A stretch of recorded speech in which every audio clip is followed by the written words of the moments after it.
नमस्कार, times of Swaraj में आप सबों का स्वागत है और मैं हूं संतोष सिंह। और आज हम टाइम्स ऑफ स्वराज में चर्चा करने जा रहे हैं कि शिक्षा विभाग में जो अराजकता दिख रहा है ना, आज उसकी वजह मुझे समझ में आया कि भाई ये विभाग तो कहीं भगवान भरोसे चल रहा है। कोई माई बाप नहीं है इस विभाग का भाई। मतलब के पाठक का कुछ काम किया हुआ है जो अभी तक चीजें उस तरीके से सामने नहीं आया है। जब सामने जिस दिन आ जाएगा, समझिए कि लोग हैरान रह जाएंगे कि आखिर इस विभाग में इस तरीके की भी अराजकता हो सकती है। मंत्री को पता नहीं है कि पोर्टल तैयार होने में कितना वक्त लगेगा जिसमें आवेदन करना है।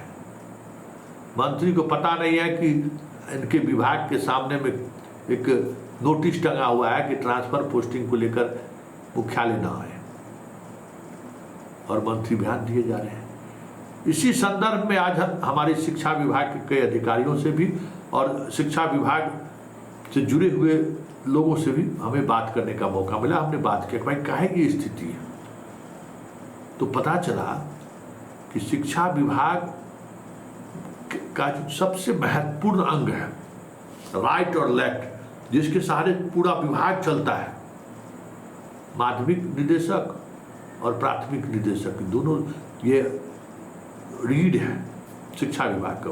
उच्च शिक्षा का निदेशक, माध्यमिक शिक्षा का निदेशक और प्राथमिक शिक्षा का निदेशक, ये रीढ़ है। ये दोनों निदेशक चार्ज में है, पदाधिकारी ये नहीं है।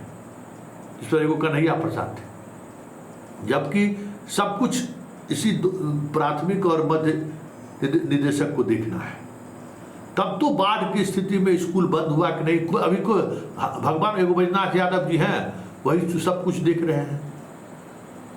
एसीएस भी जो है 90% समय तो मुख्यमंत्री एक साथ देते हैं, उनको समय कहाँ है शिक्षा विभाग माने का। कभी शाम में घूमते हुए शिक्षा विभाग आ गए तो आ गए, मुख्यमंत्री लगातार अभी भ्रमण पे हैं तो मुख्यमंत्री के साथ हैं। राजगीर गए आज, वहाँ खेल विश्वविद्यालय का उद्घाटन होना है, उनके पास तो समय है ही नहीं। तो एसीएस का काम, निदेशक, प्राथमिक निदेशक, मध्य, सब काम समझिए कि बैजनाथ यादव कर रहे हैं, मिथिलेश झा कर रहे हैं, यही दो पदाधिकारी हैं। तब तो देखिए बाढ़, गर्मी छुट्टी जो है, बाढ़ के इलाके में गर्मी छुट्टी जो है, गर्मी छुट्टी के समय नहीं होता है, बाढ़ के समय होता है। ये अगर माध्यमिक निदेशक होता है, प्राथमिक निदेशक होता है, तो वो उनके पास रूटीन तरीके से फाइल आती और उस पर डिसीजन होता। के पाठक के दौर में भी ये दोनों निदेशक अपनी बात रखते थे कि करना क्या है। यहाँ तो किसी को पता ही नहीं है।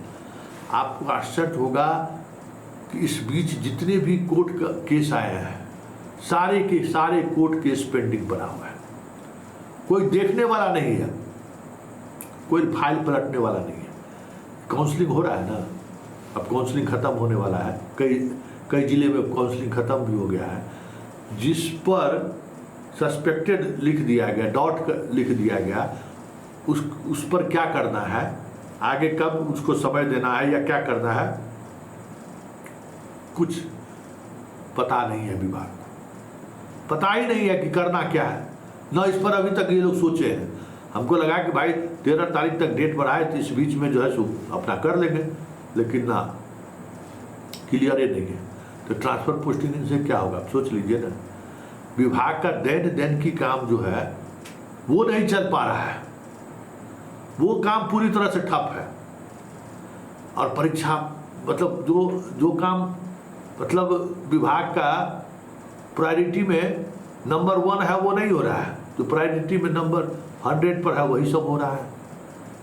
कहीं से कोई मीडिया में खबर आ गई तो बैजनाथ यादव जी बैठ गए दस्तखत करने के लिए। अपर मुख्य सचिव शिक्षा विभाग जो है सो बैठ के कुछ अपना आदेश निकाल दिए। जो शिक्षा विभाग को जिस तरीके से चलना चाहिए था वो नहीं चल रहा है।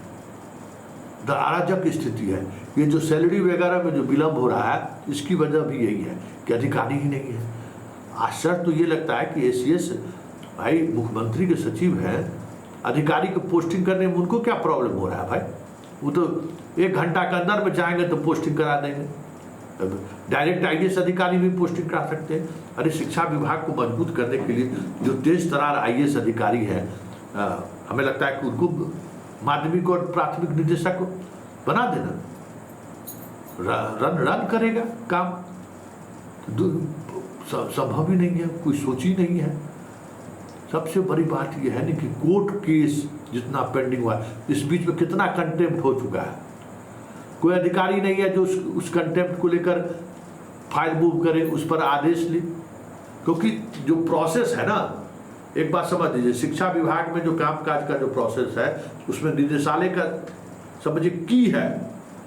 बिना निदेशालय के चारों तरफ ही विभाग घूमता है, और अगर निदेशालय नहीं है तो समझिए कि पूरा डिपार्टमेंट डिफंड हो जाएगा, कोई काम नहीं हो सकता है। क्योंकि निदेशालय के निर्णय पर ही फाइल घूमता है, फिर अंत में वो लौटकर निदेशालय के सहारे ही वो उसका नोटिफिकेशन होता है। तो निदेशालय में है ही नहीं कोई, है तो चार्ज में है। बताइए ना, ट्रांसफर पोस्टिंग का जो है सो नियम बनना है, 4 गो व्यक्ति का कमिटी है, 3 गो आदमी सब डबल चार्ज में है, वो लोग बने हुए हैं। तो जो स्पीड अप होना चाहिए, जो चीज़ें दिखनी चाहिए शिक्षा विभाग में, वो नहीं दिख रहा है। पाठक अकेले जो है सो 10 व्यक्ति का काम 10 पदाधिकारी का काम कर लेता था, तो वो चीज़ें नहीं दिखी।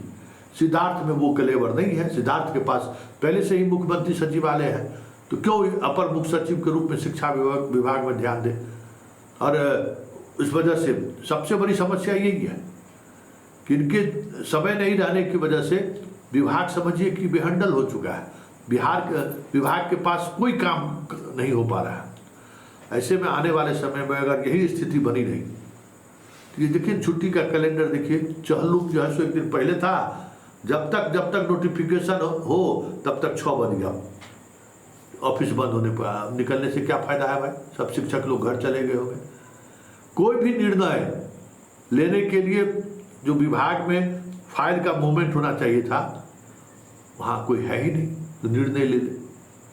अराजकता है भाई, अराजकता है।